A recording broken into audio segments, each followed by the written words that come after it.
नमस्कार, मैं हूं अंकुर और आप देख रहे हैं सत्यहिंदी.com। एक नजर अब तक की सुर्खियों पर। पत्रकार राकेश अचल सत्य हिंदी पे लिखते हैं कि कहने को उत्तर प्रदेश की घोसी विधानसभा का उपचुनाव है, एक साधारण उपचुनाव है, लेकिन महाबली योगी आदित्यनाथ के मुख्यमंत्री पद पर होते हुए इस उपचुनाव में भाजपा की पराजय भाजपा के बुलडोजर राज के खिलाफ खतरे की घंटी से कम नहीं है।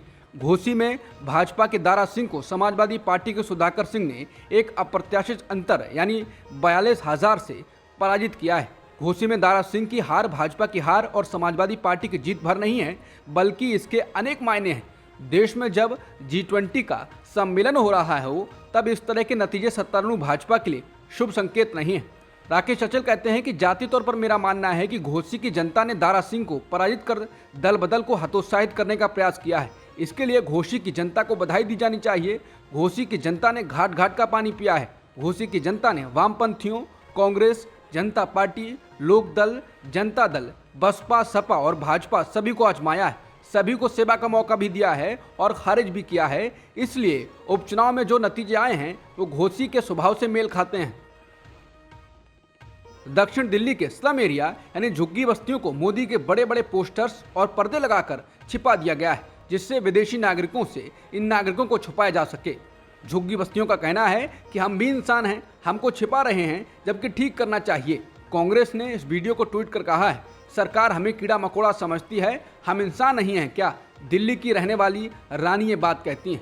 कांग्रेस ने कहा कि G20 से पहले मोदी सरकार ने अपनी नाकामी छिपाने के लिए इनके घरों को पर्दे से ढकवा दिया है, क्योंकि राजा को गरीब से नफरत है। गरीबों को छिपाने को लेकर राहुल गांधी ने भी ट्वीट किया है। राहुल ने कहा है कि भारत सरकार हमारे गरीब लोगों और बेजुबान जानवरों को छुपा रही है। उन्होंने कहा कि हमारे मेहमानों से भारत की हकीकत छुपाने की जरूरत नहीं है।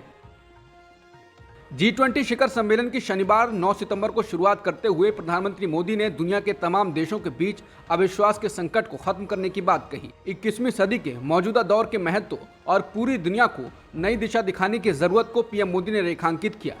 पीएम मोदी ने कहा कि कोविड महामारी के बाद ग्लोबल विश्वास की कमी को अब विश्वास और आत्मविश्वास में बदलने का समय गया है। मोदी ने कहा कि विश्वास की कमी का संकट दुर्भाग्य से और भी गहरा हो गया है, लेकिन हमें याद रखना चाहिए कि अगर हम कोविड जैसी महामारी को हरा सकते हैं तो हम इस विश्वास की कमी की चुनौती पर भी जीत हासिल कर सकते हैं। मोदी ने चीन का नाम नहीं लिया, लेकिन समझा जाता है कि उनका इशारा चीन की तरफ था। चीन के राष्ट्रपति इस सम्मेलन में नहीं आए हैं, उनकी जगह वहां के प्रीमियर आए हैं। प्रधानमंत्री नरेंद्र मोदी के स्वागत भाषण के साथ G20 शिखर सम्मेलन की शुरुआत हुई। पीएम मोदी ने G20 शिखर सम्मेलन को संबोधित करते हुए देश का नाम लेते समय भारत शब्द का इस्तेमाल किया। प्रगति मैदान के भारत मंडपम में G20 शिखर सम्मेलन के उद्घाटन भाषण के दौरान प्रधानमंत्री मोदी के आगे रखी प्लेट पर भारत लिखा हुआ था। इन दिनों देश में चल रहे इंडिया बनाम भारत विवाद को इससे हवा मिली है और कयास लगाए जा रहे हैं कि इंडिया का नाम बदलकर भारत किया जा सकता है। वहीं बीजेपी नेता और केंद्रीय मंत्री स्मृति ईरानी ने इसे लेकर सोशल मीडिया साइट ट्विटर पर प्रतिक्रिया दी है। उन्होंने लिखा, उम्मीद और विश्वास का नया नाम भारत। दिल्ली में हो रहे G20 शिखर सम्मेलन में अफ्रीकन यूनियन यानी अफ्रीकी संघ को स्थायी सदस्य के तौर पर G20 में शामिल कर लिया गया है। प्रधानमंत्री मोदी ने अपने स्वागत भाषण में कहा, आप सबकी सहमति से आगे की कार्रवाई शुरू करने से पहले मैं अफ्रीकन यूनियन के अध्यक्ष को G20 के स्थायी सदस्य के रूप में अपना स्थान ग्रहण करने के लिए आमंत्रित करता हूं। G20 ग्रुप में 19 देश शामिल हैं, अर्जेंटीना, ऑस्ट्रेलिया, ब्राज़ील, कनाडा, चीन, France, Germany, Bharat, Indonesia, Italy, Japan, Republic of Korea, Mexico, रूस, सऊदी अरब, दक्षिण अफ्रीका, तुर्की, यूनाइटेड किंगडम और अमेरिका। ग्रुप का 20वां सदस्य यूरोपीय संघ है। अफ्रीकी यूनियन के इस संगठन में स्थायी सदस्य के रूप में शामिल होने के बाद अब 19 देश और 2 संघ इसके सदस्य हो गए हैं। कांग्रेस ने आरोप लगाया है कि अमेरिकी राष्ट्रपति जो बाइडेन की टीम ने कहा है कि सरकार ने G20 शिखर सम्मेलन से पहले दिल्ली में द्विपक्षीय बैठक के बाद मीडिया को बाइडेन से और प्रधानमंत्री मोदी से सवाल पूछने की अनुमति नहीं दी। कांग्रेस महासचिव जयराम रमेश ने ट्विटर पर लिखा, राष्ट्रपति बाइडेन की टीम का कहना है कि काफी अनुरोधों के बावजूद भारत ने द्विपक्षीय बैठक के बाद मीडिया को बाइडेन और प्रधानमंत्री मोदी से सवाल पूछने की अनुमति नहीं दी है। उन्होंने कहा कि राष्ट्रपति बाइडेन अब 11 सितंबर को वियतनाम में अपने साथ मौजूद मीडिया के सवालों का जवाब देंगे। ये बिल्कुल भी आश्चर्य की बात नहीं है, यही है मोदी स्टाइल का लोकतंत्र। यहाँ ये बताना जरूरी है कि दरअसल बाइडेन के साथ अमेरिका से आए मीडिया वालों ने बाइडेन प्रशासन से अनुरोध किया था कि दोनों की मुलाकात के बाद उन्हें दोनों नेताओं से सवाल की अनुमति दी जाए। बाइडेन प्रशासन इसके लिए तैयार हो गया, लेकिन भारत सरकार की ओर से मना कर दिया गया। दरअसल रॉयटर्स ने सबसे पहले इस बारे में ये खबर थी। राष्ट्रपति बाइडेन और भारत के पीएम मोदी की बैठक के बाद प्रेस को सवाल पूछने का मौका नहीं देने पर व्हाइट हाउस की प्रेस सचिव कैरेन जीन पियरे ने गुरुवार को ही कहा था कि राष्ट्रपति की भारत यात्रा के दौरान राष्ट्रपति तक मीडिया की पहुंच सुनिश्चित करने के लिए प्रशासन अपनी पूरी कोशिश कर रहा है। इस दौरान कई अमेरिकी अधिकारियों ने अधिक प्रेस पहुंच के लिए तर्क देने के लिए अपने भारतीय समकक्षों से संपर्क किया। हालांकि CNN की एक रिपोर्ट के अनुसार इस दौरे से जाहिर तौर पर कोई फायदा नहीं हुआ। बता दें, ये मोदी की अमेरिकी राजकीय यात्रा के 2 महीने बाद आया है, जब CNN ने रिपोर्ट दी थी कि भारतीय पक्ष शुरू में एक प्रेस कॉन्फ्रेंस के बारे में अनिच्छुक था, लेकिन बाद में एक संयुक्त बयान के विचार को आगे बढ़ा गया। जून में वॉशिंगटन में एक संयुक्त प्रेस कॉन्फ्रेंस के दौरान पीएम मोदी और बाइडेन ने 2 सवाल उठाए।